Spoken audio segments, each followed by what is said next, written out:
Welcome back, Honors. All right.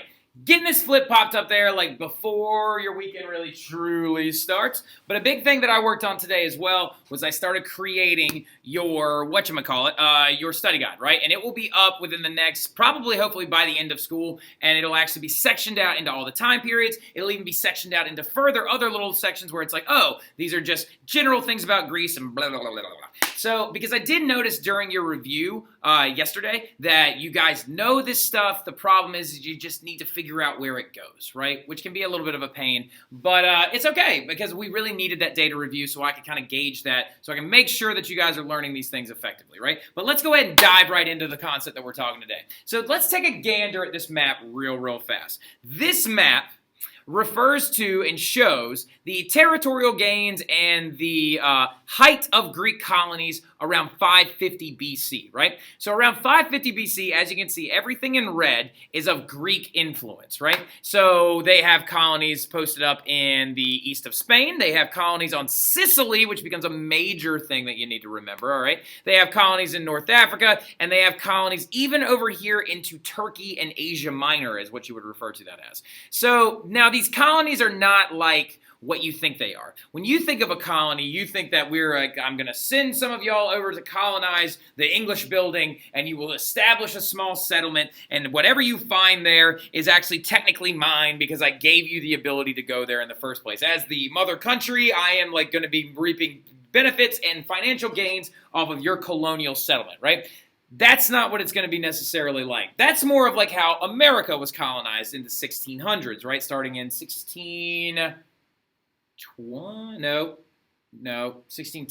or 1604 with Jamestown. Now, well, actually, 1500s, 1585, Roanoke just and disappeared. But anyway, that's what the way you think of colonies. These colonies are a little bit different. These colonies are like, there were too many Greeks living in Athens. Athens was having famine issues. Then their government went through all the wild reform that it went through with Solon, where they had an aristocracy and then an oligarchy and then tyranny, and then Solon said no more of that and established a democracy, right? But with that evolution, you saw people realizing that they may be able to create new Greek city-states in other areas using their Greek culture, heritage, and their ideas, right? So you saw places like Syracuse in Sicily pop up, which was an autonomous city-state, but it was founded by people from places like Athens. So you would call it a colony, right? Now, there was another major one as well that was right over here in Turkey, known as Ionia, right? So what I would really like for you to do really quick in your notes is be like, important Greek colonies. Ionia and Syracuse, right? Ionia, Syracuse. But those are two just examples, or you could have put in your notes, but examples of important Greek colonies. Ionia and Syracuse, right? But here's another map I'm about to show you, which is really important. So as you can tell, during the Archaic period, we saw the spread of Greek influence, which is super huge, right? We saw Athenians colonize, or we saw the Athenians and their influence spreading and then growing into what you would almost consider like an empire, right? But then these guys were next door.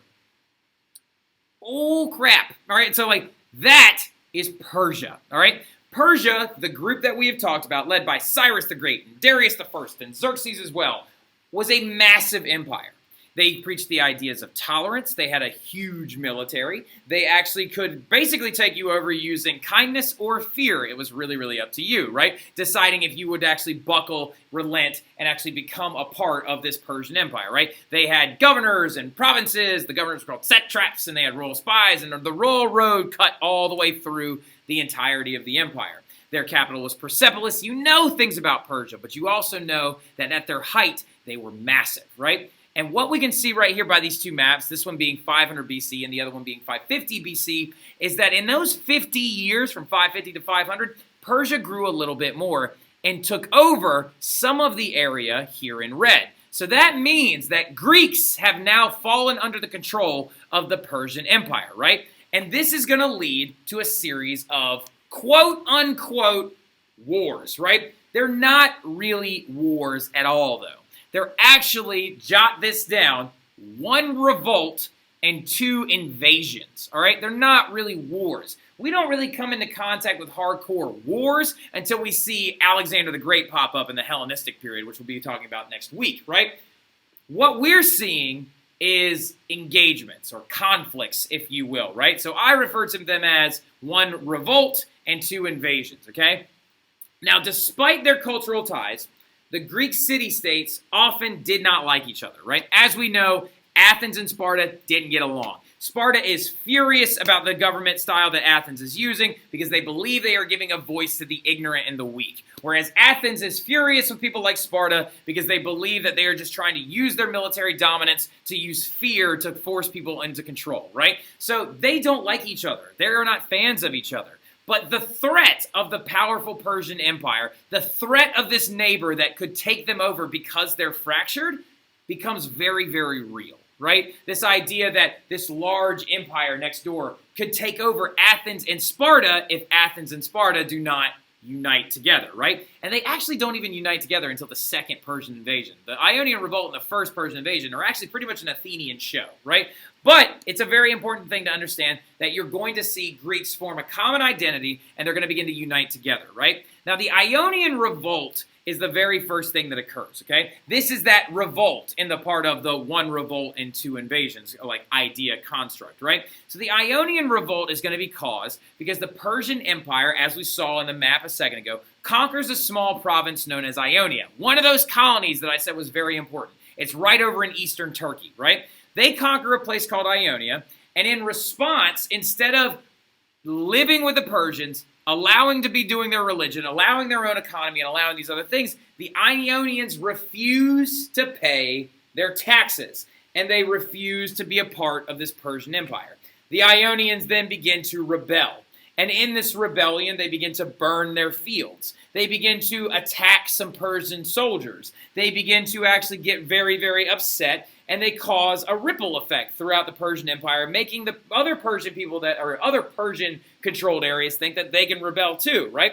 So the Ionian Rebellion is a major, major event that occurs in 546 BC, and the Ionians literally cause a massive ruckus, and it really, really leads to a lot of dysfunction. And so the Persians are forced to come in and suppress and crush this rebellion, which they do. You should probably write that down, like right underneath right here, something like Persians quickly crush this rebellion. But in the wake of crushing a rebellion, because like it doesn't take much. When you're that big, when you're like literally the size of all that orange, and some little dink like shows up called Ionia, and they're like, "Oh, I'm gonna be fine. I'm gonna rebel." The Persians literally just show up and go, "Shut up!" Like, and they literally just crush this rebellion.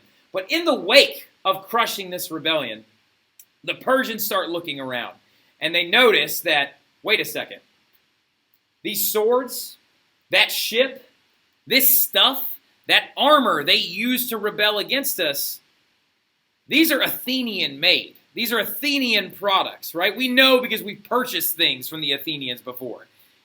So it turns out that in this Ionian rebellion, because the Ionians were Greeks and founded originally by Athenians that wanted to create a new city, the Athenians had been sending the Ionians weapons and ships and other items to aid this rebellion. This makes the ruler of Persia furious. And the ruler at the time is not Cyrus the Great. The ruler at the time was Darius the First, the imposter killer, as we remember. Remember, Darius is the guy that apparently, killed the guy who wasn't necessarily, who wasn't actually Cyrus's son. He was like, that guy's not even real. And he like stabbed that guy, married one of Cyrus's daughters, and took over the kingdom of Persia. Well, the result, don't write that. The result of this is Darius crushes that rebellion and initially leaves Athens alone, right? But he's stewing over it, and he's furious. In big, big capital letters in your notes, write, Darius is furious, right? He's lividly upset, which leads to the first Persian invasion, right, in 490 BC. The Persians decide that it is now time to invade the Greeks, particularly the Athenians, right? So the reason why this occurs is because Darius is furious. He is so wildly upset that the Athenians have interfered in his business, right? And so the cause of the first Persian invasion is revenge for this Athenian interference, right? So, because apparently, according to myth, Darius had a servant that came up into his ear every single day and said, "Master, remember the Athenians." Athens. Remember their betrayal, right? And every day he is reminded of this betrayal. And so Darius decides that it is time to load up as many boats as he can and attack and invade Athens by the sea, right? He also sends envoys to the Spartans and tells them that he's going to be coming there as well, but the Spartans don't take him seriously because apparently it's going to take the Persians like 3 months to get to them.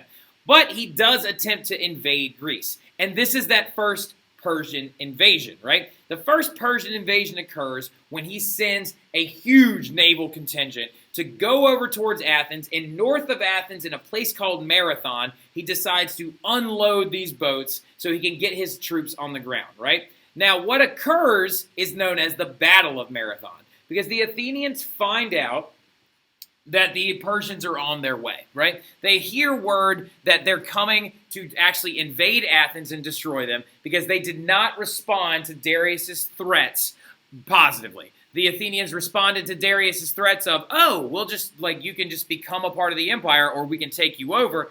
The Athenians told those envoys there was no way that they were going to join the empire. So they were aware that Persia was coming. And they had a pretty good amount of confidence of where they were going to be landing, which is in this place called Marathon, right? And on the fields of Marathon, a humongous Persian navy has docked its boats in the beaches next to the fields of Marathon, right? And at the Battle of Marathon, the Athenians were wildly outnumbered, insanely outnumbered. But they won all the same, right? At the Battle of Marathon, the Athenians used the terrain. Because how logistically real is home field advantage, right? Home field advantage is massively real, right? Home field advantage is super true. Las Vegas, when they're creating odds on betting for teams, 9 times out of 10 in NFL games, if you are the home team, you get a 3-point advantage, just because home field advantage is a very real thing, right? So the Greeks were hugely outnumbered, massively outnumbered. But they defeated the Persians by using the elevation of the hills behind the beaches of Marathon, and they killed 6,400 Persians, and they only lost 190 Athenians, right? And they did this by attacking the Persians in a very intense way and enveloping their forces, right? At the Battle of Marathon, the Greeks assembled their infantry on the high ground hills above the beaches, right? The Persians had no idea that the Athenians were even going to arrive. But by just looking at this, they had a cavalry, and they had 1, 2, 3, 4, 5, 6, 7, 8 units of military, and a secondary Persian cavalry against 1, 2, 3, 4, 5, just 6 units of Athenian infantry, and that was it. All the Athenians had was a hoplite army, right? And what they decided to do was they were like, okay, our middle ranks are going to run straight into the center of the Persian lines, causing them to clump together, and then the Athenian military simply enveloped them, surrounded them, destroyed the cavalry first, and forced a Persian retreat, using the high ground to their advantage. They ran down the hills of Marathon, attacked the center of the Persian lines, went in retreat, causing the Persians to advance, and then they surrounded them completely using the high ground and killed most of them by chucking spears at them, right? The Persians would then have to retreat. They assembled back into their boats, and they went back to Darius with a massive loss, a huge blemish. And this is a big deal because the Athenians just basically KO'd the strongest empire with one hit, right? This is a massively big deal. And they were so excited that apparently, according to myth, they turned to this man, Phidippides, and I call him Phytopedes all the time because, I always think that, like, pediatric, right? Phytopedes. Now, but anyway, apparently, they turned to this man, Phidippides, which apparently also there's a shoe store in Metairie called Phidippides, which I think is hilarious. They turned to him and they said, Phidippides, go, run home and tell the Athenians of our victory. Go, run. And he just starts running. Dude just goes, pop, and he just literally just starts hauling. And he runs 26 miles back to Athens. And when he arrives finally back in Athens, still wearing his armor, wearing his shin plates, barefoot and exhausted, he stumbles into the court of Athens and goes, rejoice, we have conquered, Nike, and then dies, right? He literally just falls to the ground and dies after saying Nike. Because Nike is the Greek embodiment of victory in a god. So if you ever saw a statue that was called the Athena Nike, it would have wings on its back showing the victory of a Greek in battle, or Greeks in battle, right? So Nike is the proclamation of victory in the Greek language, especially in ancient Greece. And it's why the sports company Nike is named as such, right? And actually, it relates as well to their insignia, which originally was a wing, but was turned into a minimalist check mark later on, right? Because again, the Greek embodiment of victory is wings on the back of a god, right? The Athena Nike, the Zeus Nike, any of the Nikes in general. But this, rejoice we have conquered Nike, is a major moment in Greek myth. Now, why he didn't have a horse, I don't know. It's kind of dumb. But there's massive results of this as well. The first Persian invasion was a failure by Darius, and Darius decided, I am done trying to invade Greece, I'm just going to stay here and focus on the empire, and that will be all, right? But the results of this is Athens decides to build a fleet of faster ships to prepare for another possible Persian attack, right? This is wildly important, okay? The Persians showed up with a massive naval fleet, right? And the Athenians were now aware that if they invaded again, they may invade not only by land, but by sea as well. So the Athenians built a huge fleet of these bad boys, right? These things were originally built by the Phoenicians, right? And these boats are called triremes, right? Trireme. And they're a very, very important device, right? Trireme refers to the number of rows of oars that existed on the side of the boat itself. Tri as in three, right? Triremes were developed originally by the Phoenicians as a form of trade ship. However, they were then altered later on by some Phoenician individuals, particularly in the city-state of Carthage, and then also by Athenians later on to become a war vessel, right? And how the heck do you use this boat to sink another boat? Doesn't that seem ridiculous? How the front door are you going to sink one boat with that boat, right? What is this going to do to help you out? Some of you are probably saying, oh, you can shoot arrows, right? You do all kinds of other stuff. Well, no. Actually, what it is this thing. That is the main weapon of a trireme, right? The wedge-shaped front and the bronze battering ram on the front of it. Literally, the Greek slaves would just row their way into the other boat, and that battering ram would pop the bottom of an enemy boat and bring it sinking to the bottom of the Mediterranean, right? So the trireme becomes a massively important thing, and it becomes a big reason why the Athenians stayed powerful. They built a fleet at their peak of over 200 of these things. One city-state, 200 naval vessels. That's huge. Athens is also then going to start asking city-states from around the area to form the very first alliance, right? They want to form a military alliance that would eventually later on grow into a full-fledged military alliance. But what you need to know as a result of the first Persian invasion is that the Athenians tried to create an alliance. It doesn't go that well, though, originally, because who do you think they want in this alliance? They want Sparta in this alliance, but Sparta refuses to be a part of any alliance with anyone because they're what? They're Sparta, right? So then you're going to see the second Persian invasion, only 10 years later, right? 10 years later, 490 BC, and then in 480 BC, a new ruler decides to invade Athens, right? Now, this new ruler is Xerxes, right? Xerxes, the son of Darius, decides it is time for him to pick up where his father has left off and fully finish the job, right? Finish the job and actually invade and destroy Athens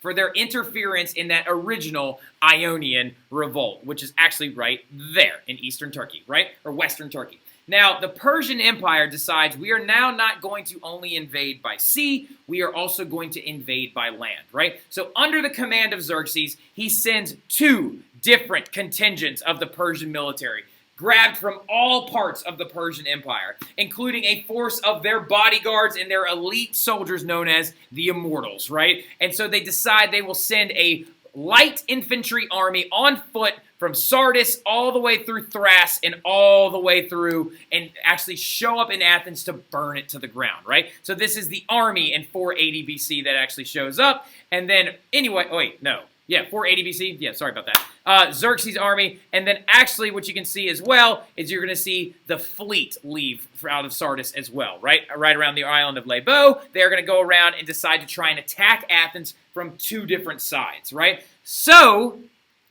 the Persians again sent envoys. The Persians again said, hey, Athens, right? Under the command of Xerxes, we have to tell you, we're going to show up and kill all of you if you don't join us, right? They send envoys to Athens and to Sparta, and the ones that are sent end up dead, right? The Athenians actually kill their Persian envoys, the Spartans kill theirs as well, and I believe one of the two of them, I can't remember which one, sends one of the envoys' heads back in a basket. So Xerxes is now furious, right? Xerxes is like, oh, you won't kill my guys and send their heads back in baskets. So Xerxes decides that he is going to invade by land, but here's a problem with his invasion by land. He has to cross the Strait of Thrace, right? He has to actually cross this large area with a foot army, right, with guys on foot. Now, some of y'all are saying, well, like, can't he just get some boats and transport them over and back and forth? Well, no, Xerxes is a little weird. Xerxes is kind of a nuts guy. He's super hyper-religious, and he's just kind of a crazy dude. So what he decides to do is build a bridge that actually can be floated right here, and they can walk over top of it, right? But the first version of the bridge is destroyed in a flood. And so the people are like, do you want us to, the soldiers like, do you want us to just build you a new one? You want us to build you a new bridge? Will it be okay if we build a new bridge? And he says, yes, build another bridge, but make sure you go whip that water as well, right? That's the scene where he actually does that. We talked about that in the Persian unit as well. So his whipping of the water kind of shows how just kind of deranged he was, right? Now, he begins to actually stomp his way down towards Athens, but a major thing happens.